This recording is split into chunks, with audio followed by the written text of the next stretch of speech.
সাহিত্যানুশীলন, উচ্চ মাধ্যমিক সাহিত্য সংকলন, দ্বাদশ শ্রেণীর পাঠ্যপুস্তক থেকে আজকের ছোট গল্প পোটরাজ। লিখেছেন শঙ্কর রাও খারাট। গ্রামের পোটরাজ দামার বাড়ির আবহাওয়া ভারী। সমস্ত জায়গায় কেবল লোকেরা হাঁটুর উপর মাথা রেখে বসে। দামার বউয়ের চোখ জল ভরা, থেকে থেকেই সে শাড়ির আঁচল দিয়ে চোখ মুছছে। পাড়ার বউ ঝিরা আসছে, একটুক্ষণ থেকেই চলে যাচ্ছে। মাঝে মাঝেই কেউ না কেউ এসে দৌড়ে দাঁড়াচ্ছে। লোকে এসে শুধোচ্ছে, দুর্পদ পোটরাজ কেমন আছে? এখনো প্রাণটুকু আছে খালি বাবা, করুণ মুখে জবাব দিচ্ছে সে। ভেবো না, ভালো হয়ে যাবে, ভালো হয়ে যাবে। কাঁদছ কেন? সারা গায়ে একই অবস্থা। প্রায় প্রত্যেক বাড়িতেই একজন অন্তত বিছানায়। জানি বাবা, তাও ভয় লাগে। দুর্পদ, কারো যাওয়ার সময় হলেই সে যাবে, আর যার সময় হয়নি, যাই রোগ হোক না কেন সে টিকে যাবে। জানি বাবা, ঠিক, কিন্তু বড় কঠিন রোগ। কেউ না বলেছে এখন ঠাকুরের মুখে যাওয়ার সময়। হয়তো এবার মা জেটিয়ে নিয়ে যাবেন, তার কাছে সকলে সমান।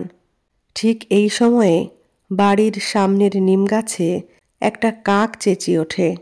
দুর্পদ বলে, এই বাচ্চারা মার বেজন্মাকে পোটরাজকে ডাকে রে। কাকটা ডেকেই চলে। দুর্পদের ছেলে তার দিকে ঢিল ছোড়ে। ডাকতে ডাকতেই কাকটা উড়ে পালায়। সব সময় বেজন্মাটা আমাদের সাপমন্নি করছে। দুর্পদ গজগজ করে আপন মনে। এ হলো আষাঢ় মাস। সারা আকাশ মেঘে ঢাকা, সমানে ঝিরঝিরিয়ে বৃষ্টি পড়ছে। মাটি কাদায় আঠালো হয়ে এলো, গুমোট। গাছের পাতা একটু নড়ছে না, স্থির। তা থেকে ফোটায় ফোটায় জল ঝরছে। দামার বাড়ির দরজায় একটা কুকুর টানা চিৎকার জুড়ে দিল। শুনে দুর্পদের প্রাণ শুকোয়। সেই আওয়াজের উপর দিয়ে সে চেঁচায়, হে ভগবান, গোর দেয় না কেন কেউ কুত্তাটাকে? ছেড়ে দাও, ভবিষ্যতের কথা বলছে গো, দুর্পদের পাশে বসা বউটি বলে। তখন দুর্পদের অন্য পাশে বসা বঞ্চলা বলে, দুর্পা, মারি আইয়ের যাত্রায় গিয়েছিলি তো? যেতে ভুলি কি করে? তা বলিনি, ভাবলাম এই বিপদের সময়ে যদি ভুলে গিয়ে থাকিস। না মেয়ে, মা যদি নিদয়াও হন তাকে তো কিছু দিতেই হবে। ছাড় তো। হঠাৎ কথাটা মাথায় এলো বলে বললাম, সব দেবতার মধ্যে ওরে তুচ্ছি করি সাধ্যি কি?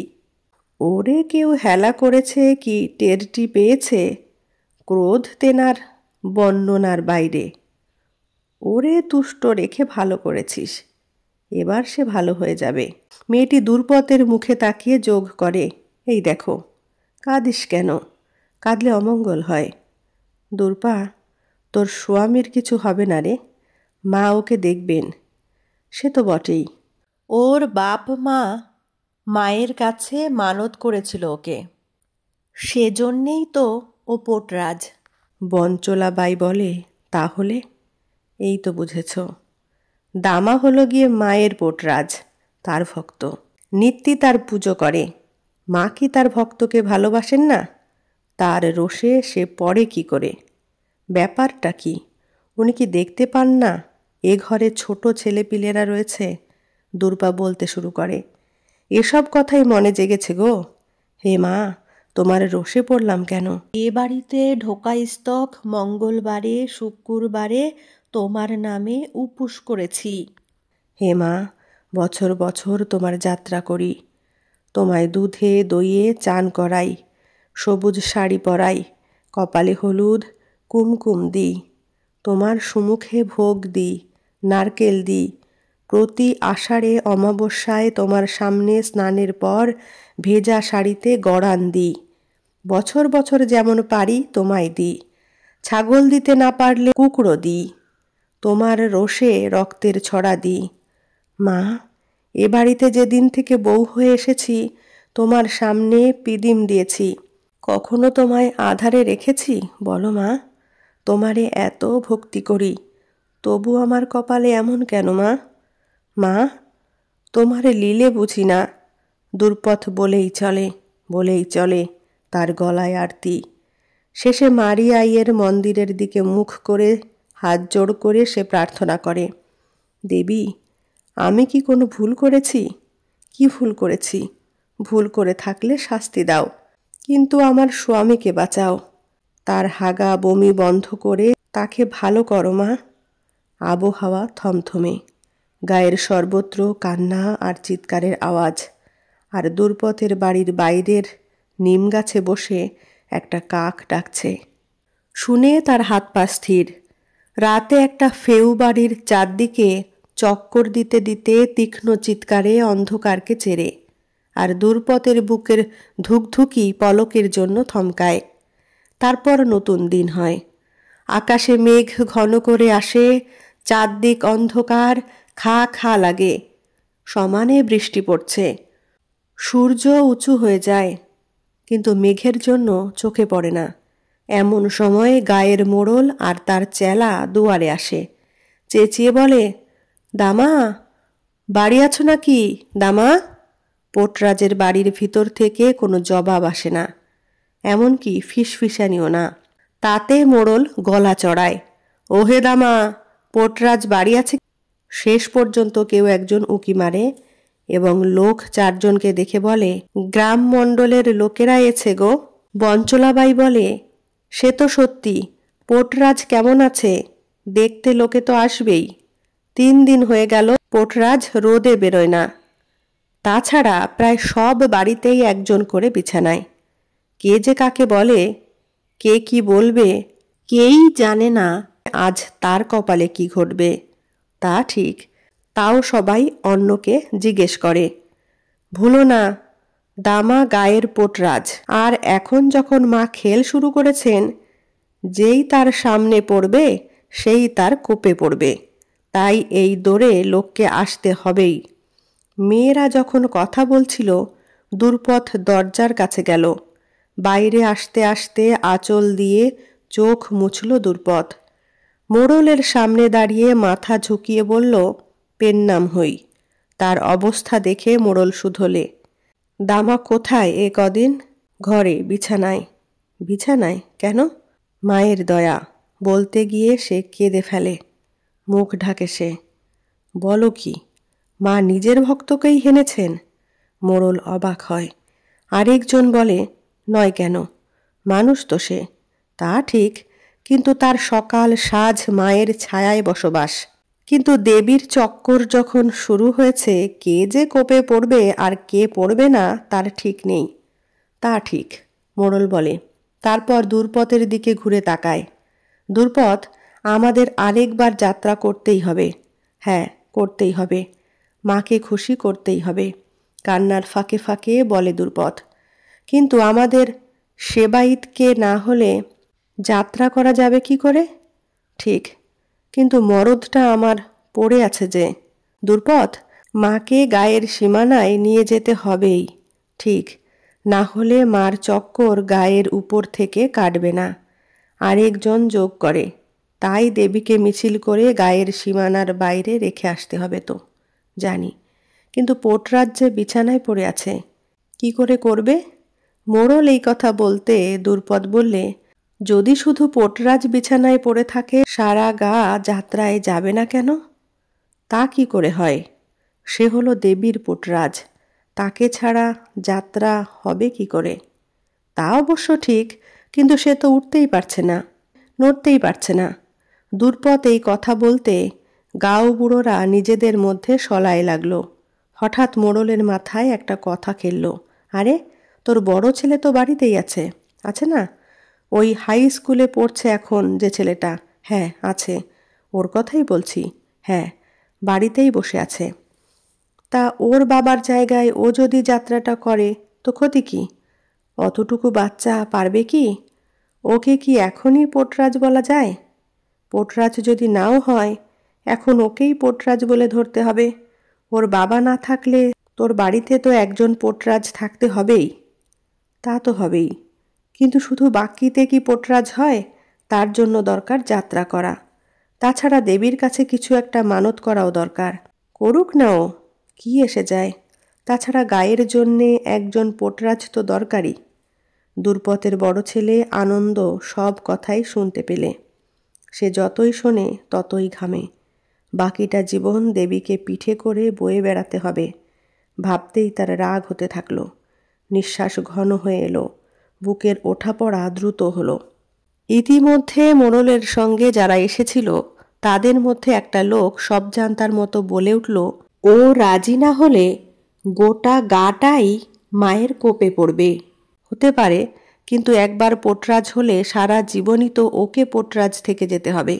হ্যাঁ, তো সে খারাপ কি? ভালোই তো। তোমরা বলছো ছেলে আমার হাই স্কুলে ইংরেজি পড়ছে, তো পোটরাজ হলে স্কুল কি পালিয়ে যাবে? তুমি তা বললে কি হবে, কিন্তু ওর কেমন লাগে তা তো ভাবতে হবে। বাহ, কেবল ছেলের কথাই ভাবছিস, বাকি গাটার কি হবে?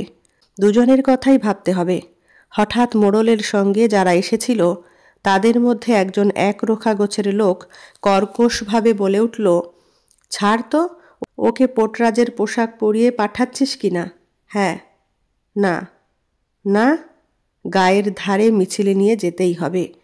এই ধমকানোর সুর শুনে আনন্দ রাগে কাঁপতে শুরু করলে।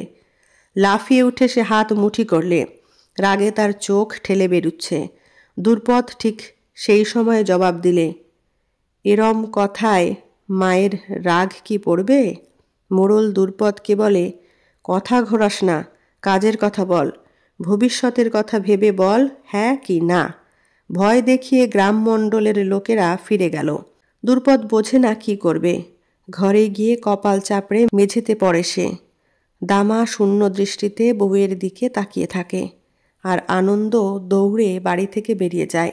দুর্পদ ভাবে ছেলেটা দৌড়ে গেল কেন? ভাবতে ভাবতে উঠে সে দরজায় যায়। দেখে সে মারিয়াইয়ের থানের দিকে হনহনিয়ে যাচ্ছে। চেঁচিয়ে ডাকে, আনন্দ, আনন্দ!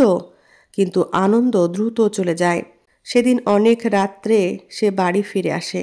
তাকে দেখে মনে হয় কোনো একটা ঘোরের মধ্যে আছে। রাত্রি যায়, সকাল আসে। সূর্য উঠলে সে চুপচাপ কাছের নদীতে চান করতে যায়। চান সেরে ধীরে ধীরে বাড়ি ফিরে বাবার পাশে এসে বসে। বাড়িতে তখনও যারা আছে তাদের কথা শোনে সে, মন দিয়ে শোনে। শুনেছ? মা নিজের গায়ের ধারে গিয়ে বসে আছেন। হা ভগবান, গেলেন কি করে? বলিস কি রে, গেলেন কি করে? দেবতা তো, আজ এখানে কাল ওখানে, বিশ্ব সংসার ওনারই হাতে। ঠিক কথা, দেবীর লীলা। পেত্তয় যায় না। যা বলিস বল। দেখে মনে হলো মা খুশিতে বসে। নতুন একটা সবুজ শাড়ি পরেছেন। গলায় অনেকগুলো সবুজ বালা দিয়ে তৈরি একটা নতুন হার। রূপোর চক্ষু সামনে চেয়ে আছে। তাই কি খালি? সারা গা সেখানে ভেঙে পড়েছে। দুর্পদ মাঝে এসে পড়ে। সত্যি? সত্যি নাকি? তার এখনও সন্দেহ যায়নি। সত্যি তো বটেই। মা নিজেই গায়ের ধারে চলে গেছেন। বসার জায়গাটাও নিজে বেছেছেন। গায়ের লোকের বিশ্বাস দেবীর চক্কর এবার কেটে যাবে। ঠিক এতেই বোঝা যায় দামাকে দেবী কি চোখে দেখেন। পোটরাজ বটে। বলছো তাই? দুর্পতের আর খুশি ধরে না। লোকে বলছে বটে দামার ভক্তির জোরেই মা গায়ের ধারে গেছেন। লোকে বলছে দামা বড় পুণ্যবান। দামা যে এতক্ষণ মরার মতো শূন্য চোখে শুয়েছিল, শুনতে পেল, দেহে যেন সে বল ফিরে পেল। উঠে বসে জল চাইল সে। খুব তেষ্টা পেয়েছে, এইভাবে জল খেলো। তারপর একটু গরম ভাতের পায়েস খেলো। বেশ ভালো বোধ করতে লাগলো সে। তাকে উঠে বসতে দেখে দুর্পদ একটু ঠান্ডা হলো। তার স্বামী হঠাৎ খাড়া হয়ে উঠেছে। এবার বেশ লাগছে তার। আকাশের দিকে স্পষ্টতই ভক্তি ভরা চোখে তাকিয়ে সে হাত জোড় করলে। হতে পারে, কিন্তু সকাল সাজ দেবীর ছায়ার বাস, সে কথা ঠিক। আর দেবীর চক্কর যখন শুরু হয়েছে, এ তার কোপে পড়ে ঠিক কি? সে তো বটেই। সবাই থালায় নারকোল আর নিভোধ নিয়ে গায়ের ধারে চলেছে। যে কোনো জায়গা থেকে পুজোর আওয়াজ শুনতে পাবে। সবাই খুশি।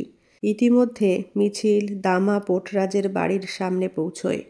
ঢাক বাজছে, ঘণ্টা বাজছে, গান হচ্ছে। দেবীর পূজা সেরে মিছিল ফিরছে। ভক্তেরা উল্লাসে চেঁচিয়ে ওঠে, মারিয়াই কি জয়! উল্লাসের চিৎকার শুনে দামার হাতে পায়ে বল ফিরে আসে। তার মনে হয় ফের শরীরে রক্ত চলাচল শুরু হলো। উঠে সে আস্তে আস্তে দরজায় এসে দাঁড়ায়। দরজার কাঠে ভর দিয়ে দাঁড়িয়ে থাকে। পুরো মিছিলটা এখন তার বাড়ির সামনে। নারী পুরুষের কণ্ঠ থেকে নিঃসৃত হয় উল্লাসধ্বনি, মারিয়াই কি জয়! দামা পোটরাজ কি জয়! সেই চিৎকারে দামার মুখ আলো হয়ে যায়। তারপর মিছিল থেকে একজন এগিয়ে এসে তার গলায় হলুদ ফুলের মালা পরিয়ে দেয়। আর আবার সকলে তার নামে জয়ধ্বনি দেয়, দামা পোটরাজ কি জয়! আনন্দ দরজায় এসে দাঁড়িয়েছিল। অন্যমনস্কভাবে সে মিছিলটাকে লক্ষ্য করে। তার মুখ শক্ত হয়ে যায়। মিছিল গায়ের দিকে এগোয়। দামা ঘরে ঢুকে আসে। দুর্পথ বাইরেই দাঁড়িয়ে থাকে। তার মুখ থেকে আলো ঠিকরে পড়ছে। আনন্দ মায়ের কাছে এসে ফিসফিস করে বলে, মা, মারি আইকে আমি গায়ের ধারে রেখে এসেছি। চমকে ওঠে দুর্পথ। গভীর আতঙ্কে জিজ্ঞেস করে, সত্যি? সত্যি করেছিস নাকি বাবা? হ্যাঁ মা, মিছিলকে গায়ের ধারে নিতেই হবে, তাই না? আনন্দের কথা শুনে দুর্পথের মাথা নেমে আসে। পা কাঁপে। ছেলেকে হঠাৎ কাছে টেনে কাঁপা কাঁপা গলায় বলে, আনন্দ, ভুলিস না, কাউকে কখনো বলবি না, আমার মাথার দিব্যি, কাউকে না। এই বলে তাকে আবার জড়িয়ে ধরে। এবারে হাসে আনন্দ। নমস্কার। কেমন লাগলো অবশ্যই কমেন্টে জানাবেন। ভালো লাগলে লাইক, কমেন্ট, শেয়ার করবেন। চ্যানেলটিতে নতুন হয়ে থাকলে চ্যানেলটি সাবস্ক্রাইব করে অল নোটিফিকেশান অন করে বেল আইকন প্রেস করবেন সবার আগে নোটিফিকেশান পেতে। ধন্যবাদ।